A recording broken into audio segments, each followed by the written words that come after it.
생각이 바뀌면 수익이 보인다. 역발상 투자의 문현진 멘토입니다. 오늘도 많은 종목들이 급등이 나오고 많은 종목들이 급락이 나오고 있는데요. 이런 과정에서 우리가 가야 할 길 상한가에 들어간 종목들 체크해보면 답이 나오겠죠. 도움되신다면 좋아요와 구독 그리고 알람 설정까지 반드시 부탁드리면서 바로 출발을 해보도록 하겠습니다. 자, 일단 오늘 시장 제가 말씀을 드렸던 것처럼 이제 정고점을 넘어야 된다라고 설명을 해드렸는데 시가는 넘었습니다. 시작은 좋았는데 이제 뒤로 갈수록 좀 약해지는 모습이 나오고 있어요. 그래서 정고점을 넘지 못하고 마무리가 되고 있죠. 우리가 시작이 중요한가 아니면 끝나는 종가가 중요한가라고 이렇게 봤을 때 아무래도 종가가 좀 중요합니다. 시가는 8시 40분부터 9시까지 주문량으로만 결정이 되지만 종가는 9시부터 3시 반까지 6시간 반 동안에 거래를 통해서 결정이 되는 거거든요. 그래서 우리가 모든 게 그런 거잖아요. 뭐 고백을 했다고 해서 연애를 하는 것은 아니고 정말로 상대방이 이제 좀 받아들여주고 해야지 결과가 연애로 이어지는 것처럼 고백했다고 연애다 이렇게 할 수는 없어요. 그러니까 시가가 뚫었다고 해서 돌파가 아닙니다. 그래서 장중에 종가상으로 돌파가 만들어져야 된다는 거 명심하시면 좋겠고요. 파월 의장이 이제 연준에서 이런 이야기를 했죠. 이제 연준 의장이 12월 금리는 조금 조정이 가능할 수 있겠다. 약간 조절이 가능하다. 그런 이야기를 했는데 이제 그런 점들이 아무래도 시장이 이렇게 조금 상승을 만들 수 있는 시가가 약간 뜨게 만들었던 그런 좀 포인트가 되지 않았나 그렇게 생각이 드네요. 자, 어찌됐든 이제 그 부분이 시가는 뜨게 만들었지만 어쨌든 결과가 끝이 났다라는 거죠. 이제 금리 인상 속도 조절 기대감이었는데 이제는 속도 조절을 한다고 하니까 기대가 끝났다는 겁니다. 파티하기 전까지는 설레이다가 파티가 끝나면은 기대감은 좀 사라지게 되는 거죠. 그래서 이제 기대할 것이 없다가 되어버리는 것 같아요. 자, 어찌됐든 이제 여기서 추가 상승이 나온다기보다는 조금 버거워할 가능성이 상당히 높다라는 것을 기억을 하시면 좋을 것 같고요. 결국 여기서 만약에 밀려 내려가면은 쌍봉이 만들어지기 때문에 별로 좋지 않은 모양이 나옵니다. 그래서 이왕 이렇게 시도를 했다는 거, 돌파를 시도했다라면 한다면 결국은 2600포인트라든지 2550포인트까지는 올라가 주는 것이 가장 좋지 않을까 그렇게 보시면 좋겠습니다. 자, 일단 지금 현재 상황에서는 어쨌든 돌파하지 못했다라는 것을 우리가 생각해 볼 필요가 있고요. 지금은 좀 더 추가로 하락으로 내려갈 가능성이 높아져 있다라는 것을 명심하시면 좋을 것 같습니다. 이대로 뚫지 못하고 내일도 음봉으로 빠지게 된다면은 더 내려갈 수 있다라는 점, 그 점 참고하셔가지고 역시 과감한 투자하시는 것보다는 조금 조심스럽게 대응하시는 것을 추천드려 봅니다. 자, 그런 상황에서 오늘도 상한가에 들어간 종목들은 분명히 있는데요. 오늘 올라온 기업을 보면은 GN1 에너지부터 해서 동부건설까지 세 종목이 급등이 되어 있고요. 그리고 10% 이상 올라오고 있는 기업들은 신풍제약이 간만에 보여지는 것과 이제 그 외에는 뭐 역시나 조금 주목해 볼 만한 기업들은 별로 없고 에너지 관련주들이 약간 뛰어오른다는 거, 그리고 전기차 관련주들이 조금 뛰어오른다는 거 확인할 수 있겠네요. 자, 그리고 하한가 10% 이하로 빠지고 있는 기업은 다행히도 없다라는 거 확인할 수 있고요. 바로 동부건설부터 체크해 보도록 하겠습니다.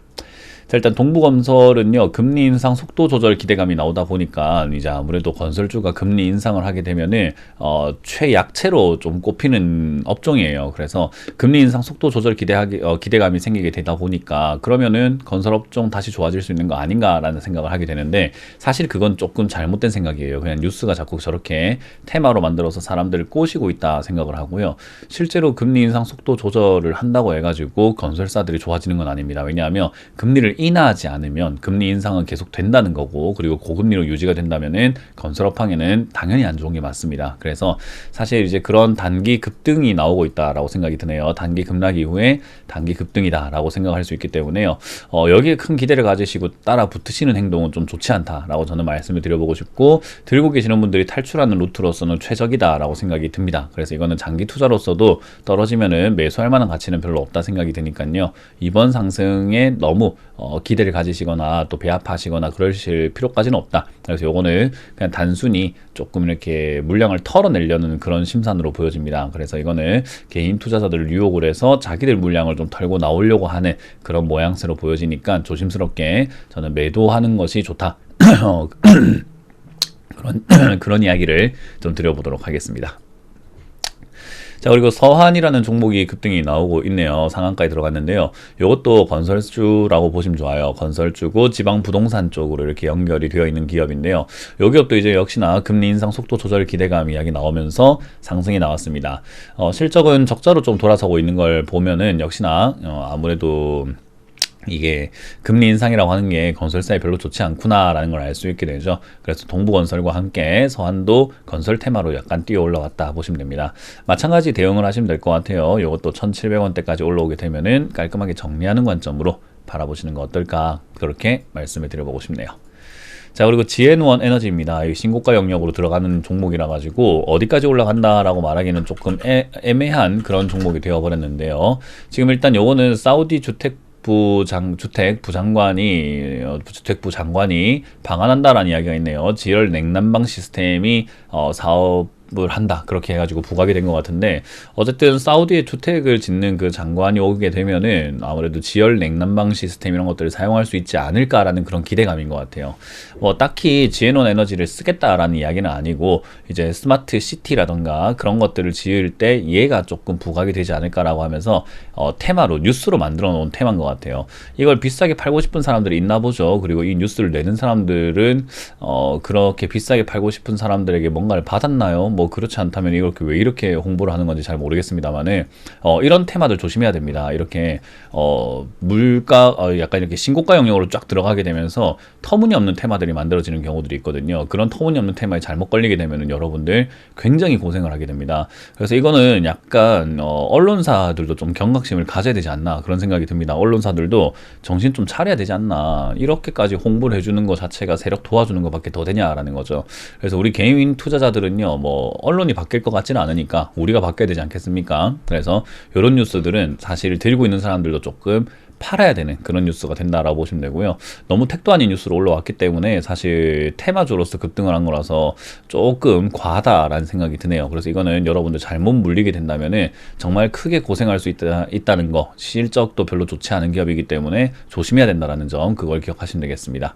자, 들고 계셨던 분들은 어쨌든 신고가니까 모두가 수익이겠죠. 잘 팔아내셔가지고 수익을 챙겨내시길 바라겠고요. 여기서 여러분들이 기억하셔야 되는 것은 따라 붙으면 절대로 안 된다라는 거, 그리고 조금 빠졌다고 사우디랑 연관됐으니까 사봐야 될까? 그런 것도 안 된다라는 점, 그걸 기억하시면 되겠습니다. 단타성으로 매매하시기엔 나쁘지 않을 수 있는데, 여기 단타가 능하신 분들이 이 영상을 보고 있다고 생각을 하지 않습니다. 그렇기 때문에 단타 하시는 분들은 알아서 잘 하시겠지만, 그게 아닌 분들은 절대 접근하면 안 된다라고 말씀드려보고 싶네요. 자, 여전히 상한가에 들어간 종목들 뿐만 아니라 테마가 여전히 약합니다. 그러니까 시장이 이렇게 살짝 떴다가 밀려 내려가는 것도 어찌 보면 굉장히 자연스러운 모습이겠죠.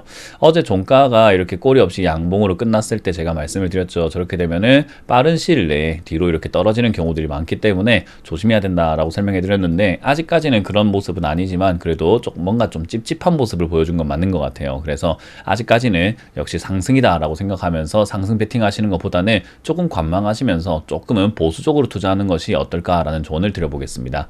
자, 어쨌든 저는 여기서 박스권이 만들어진다면 2100포인트, 지난 전저점까지 내려가는 이런 박스권으로 바닥을 만들 수 있지 않을까 생각을 하기 때문에요. 저는 아래쪽에서 투자 접근을 하는 것이 좋다, 조금 기다려보자 라는 전략을 드려보도록 합니다. 자, 다들 고생 많으셨고요. 지금까지 역발상 투자의 문현재 멘토였습니다. 고맙습니다.